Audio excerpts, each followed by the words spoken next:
राधे राधे मित्रों, प्यारे बच्चों एवं साथियों। आज मैं आपके समक्ष माँ का एक कहानी, एक कविता प्रस्तुत करूँगा। ये कविता मैथिली शरण गुप्त ने यशोधरा नामक खंड काव्य लिखा है, वहाँ से ली गई है। माता और पुत्र का संवाद है, बड़ा ही रोचक और बड़ा ही प्यारा संवाद है। आप ध्यान से सुनिएगा, बड़ा ही अच्छा।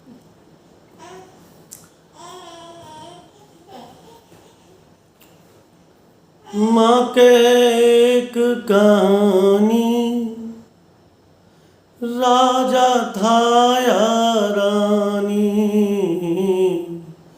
माँ के एक कहानी, राजा था या रानी। हे माता, मुझे एक कहानी सुनाओ। वो राजा की हो या रानी की? तो माँ ने उत्तर दिया है, माता यशोधरा कह रही हैं, बेटा समझ लिया क्या तुमने मुझको अपनी नानी। ऐसा इसलिए कहा क्योंकि नानी कहानी सुनाती है, ऐसा अक्सर कहा जाता है, दादी नानी कहानी सुनाती हैं। ध्यान से सुनिए, बड़े प्रेम से मन लगाकर सुनिए। माँ के एक कहानी, राजा था या रानी। माँ के एक कहानी, राजा था या रानी। बेटा समझ लिया क्या तूने मुझको अपनी नानी। राहुल जी उत्तर देते हैं, कहती है मुझसे ये चेटी, तू मेरी नानी की बेटी। कह माँ कह लेटी लेटी, राजा था या रानी। माँ के एक कहानी, राजा था या रानी। तो माता कह रही हैं, तू है हठी मान धन मेरे, सुन उपवन में बड़े सवेरे। तात भ्रमण करते थे तेरे, जहाँ सुरभि मन मानी। जहाँ सुरभि मन मानी, हाँ यही कहानी। हे माता, मुझे यही कहानी सुनाओ। तो आगे कहती है, वर्ण वर्ण के फूल खिले थे। वर्ण वर्ण के फूल खिले थे, झलमल कर हिम बिंदु मिले थे। हल्के झोंके हिले मिले थे, लहराता था पानी। माँ के एक कहानी, राजा था या रानी।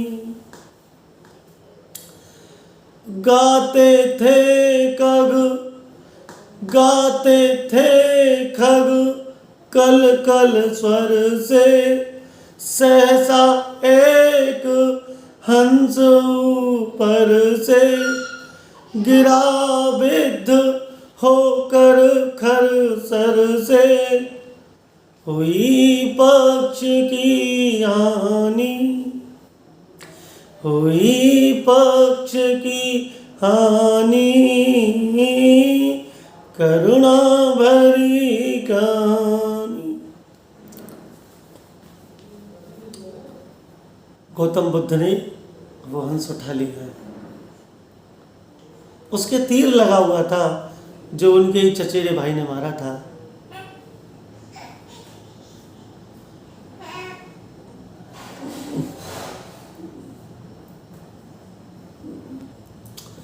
चौक उन्होंने उसे उठाया, नया जन्म सा उसने पाया।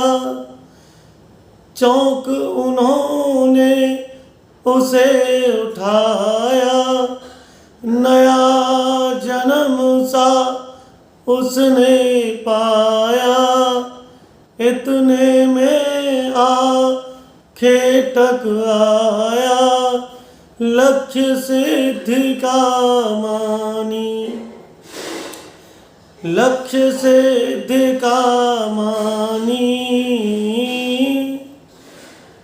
अब बढ़ चली कहानी। हुआ विवाद सदै निर्दय में, उभय आग्रही थे स्विषय में। गई बात जब न्यायालय में, सुनी सभी ने जानी। व्यापक हुई कहानी, कहानी फैल गई, सभी के निगाह में आ गई। और माता यशोधरा ने न्यायालय में जो निर्णय हुआ था उसे नहीं सुनाया है। माता यशोधरा ने बच्चे के विवेक पर छोड़ा है। और मैथिली शरण गुप्त कवि ने भी शायद इसीलिए चमत्कार किया है जिससे कि बच्चे की ओर ध्यान आकर्षित हो और ये पता लगे कि जैसे गौतम बुद्ध थे वैसे ही उनका बच्चा था। कवि भी बड़े चमत्कार करते हैं कभी कभी। तो माता कह रही हैं, राहुल तू निर्णय कर इसका, राहुल तू निर्णय कर इसका। न्याय पक्ष लेता है किसका, कह दे निर्भय जय हो जिसका। सुन लूं तेरी वाणी, माँ मेरी क्या मानी। मैं सुन रहा कहानी। राहुल जी ने ये उत्तर दिया है, लेकिन साथ ही एक बात भी कही है। माता,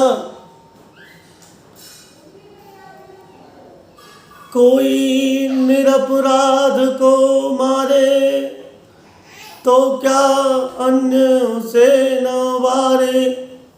रक्षक पर भक्षक को वारे, न्याय दया का दानी। कोई निरपराध को मारे तो क्या अन्य उसे न उबारे। रक्षक पर भक्षक को वारे, न्याय दया का दानी। तूने गुनी कहानी। माता यशोधरा और गौतम बुद्ध के पुत्र राहुल जी का ये संवाद यशोधरा खंड काव्य में यहीं तक है। कहानी तो आगे भी है, पूरा खंड काव्य है उनका तो। लेकिन जैसे मैथिली शरण गुप्त ने उर्मिला की व्यथा को उठाया और उसमें साकेत में, वैसे ही गौतम बुद्ध ने, वो मैथिली शरण गुप्त ने गौतम बुद्ध की पत्नी यशोधरा के जीवन की कथा लिखी है। सारा संसार जिस समय गौतम बुद्ध पे लग रहा था उस समय मैथिली शरण गुप्त ने यशोधरा को उठाया, क्योंकि गौतम बुद्ध के जाने के पश्चात पिता पर, गौतम बुद्ध के जाने के पश्चात माता पर और उसके पुत्र पर क्या बीतेगी, समाज किस तरह से देखेगा। और एक अकेली विवाहिता को अपने पुत्र को पालने में कितनी कठिनाइयाँ आती हैं, इसका वर्णन यहाँ किया गया है। पालन पोषण में सामान्यतः कठिनाई तो नहीं आई क्योंकि वो एक राजवंशी परिवार था, लेकिन समाज तो बस समाज है। बाद में बुद्ध के चचेरे भाई नंद का दीक्षा हो जाता है, उनकी पत्नी सुंदरी भी दीक्षा ग्रहण कर लेती है, हालांकि वो कुछ समय अवसाद में चली जाती है। उसके पश्चात मैंने तो सुना है, पढ़ा तो नहीं, कि यशोदा ने भी गौतम बुद्ध स्वीकार कर लिया था बौद्ध धर्म और बौद्ध की दीक्षा ले ली थी। और राहुल के विषय में कुछ नहीं सुना। लेकिन बच्चों, ये कविता बड़ी अच्छी है और इसमें अर्थ के लिए कुछ खास नहीं है, बड़ी सीधी सीधी सब कविताएं, खड़ी बोली के साथ सीधा सीधा अर्थ है। फिर भी आपके कमेंट आएंगे और आपने कहा तो मैं अर्थ भी करा दूंगा। बहुत बहुत धन्यवाद, बहुत पढ़िए, बहुत अच्छे रहिए। Thank you very much. आप सभी को राधे राधे, धन्यवाद।